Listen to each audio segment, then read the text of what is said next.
Creative Advantage Fund invests in companies because we make an equity investment. That's to say, we buy shares in the business, the creative business. We have to invest in a company. We can't invest in a person because we're buying a share of the business.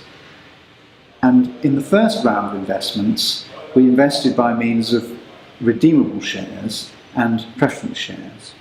Redeemable shares are shares in a company which one party can require the other to buy back.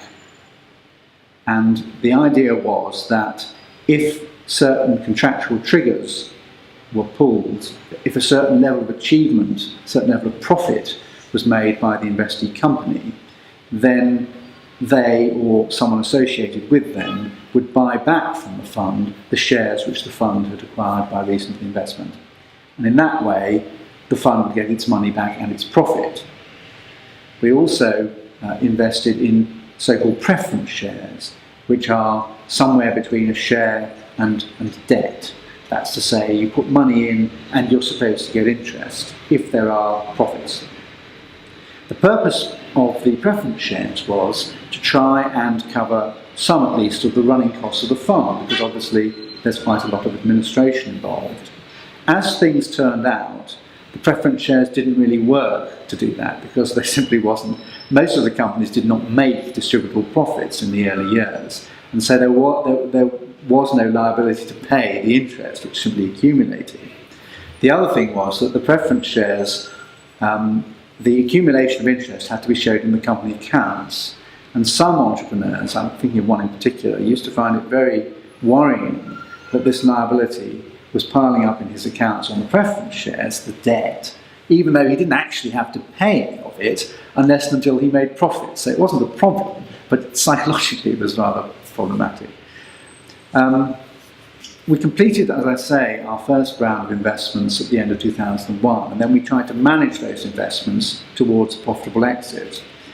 And exit is one of the most important concepts that applicants for venture capital funding must understand, because an investor is interested in the end of the story, not just the beginning of the story. There must be an exit for the investor. The investor is not a philanthropist. He's not. Our instructions to the fund are make good investments, and the only good investments are the ones which make a profit. So however hard-nosed that may seem, that is the fundamental rule for venture capital investment. There must be an exit. Typically, an exit is a so-called trade sale. That's to say, there's some bigger company in the same line of work which buys the company from the original founders and the fund, and everybody then makes money. The most successful investment the fund made was in a company called Maverick Television. Maverick was ultimately bought by All3Media, a much bigger company, and the fund made a very substantial profit, and so of course did the original founders of the business.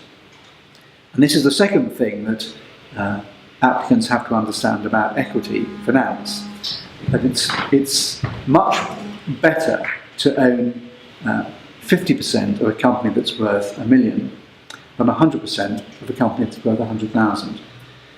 So applicants, creative business people must understand that they are giving over a share of ownership of their company with a view to maximising the value of what they retain.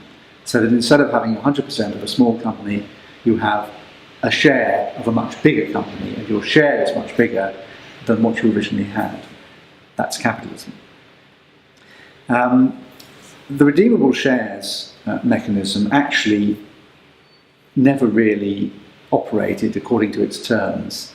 We never actually had to use the redeemable shares in a formal way, because when an event occurred which allowed us to cash out of an investment, it was always by agreement. So when we had essentially made all investments and realised almost all of them by about 2008, we had about £1 million then to get back to work with. I decided that the best thing to do was simply to forget about the preference shares, which were more trouble than they were worth, to forget about the redeemable shares and just have shares. So we are pure venture capitalists. We just buy a share in the company and we look forward to the day when there will be the exit. And part of the case that an applicant has to make to a venture capitalist is that there is an exit.